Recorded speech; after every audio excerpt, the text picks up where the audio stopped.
Video মামলা এবং কোনো হাতে মামলা হবে না। তাইলে আমরা তারপরে যে আমরা আমাদের প্রথম দাবি রইল আমরা গাড়ি ঘুরতে যাবো না। আমাদের টার্মিনালের সামনে কাটা আছে, এই কাটা দিয়ে গাড়ি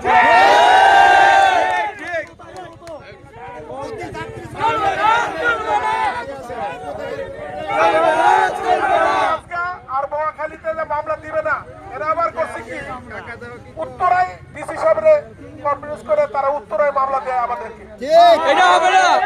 আমরা এই মামলা হামলা থেকে বাঁচতে চাই, যারা সরকারি আমলা আছে এদেশে যারা উপদেষ্টা আছে তাদের কাছে আমাদের দাবি, আমিও আছি, আমরা এই মামলা হামলা থেকে বাঁচতে চাই। আমরা এই মামলা হামলার যতক্ষণ প্রতিশ্রুতি দিয়ে এই দাবি আমরা জানাই, আমরা হালকা নইলে আমি দাবি জানাই, ততক্ষণ আমরা রাস্তা ক্লিয়ার দিব না। আপনারা সবাই থাকবেন এখানে উপস্থিত, ওনারা আসুন, আসলে ওনাদের সাথে কথা হবে। অনির্দিষ্টকালের জন্য বন্ধ। আমরা চাই না জনগণকে কষ্ট দিতে, আমরা সেবক, আমরা জনগণের এক প্রান্ত থেকে আরেক প্রান্তে দিয়ে যাই। তারপর আমাদের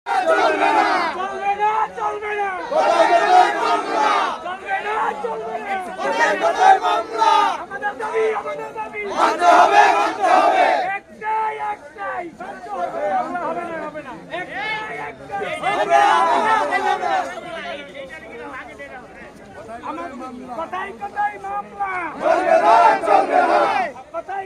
মামলা চলবে না আমাদের দাবি মানতে হবে কথাই কথাই মামলা চলবে না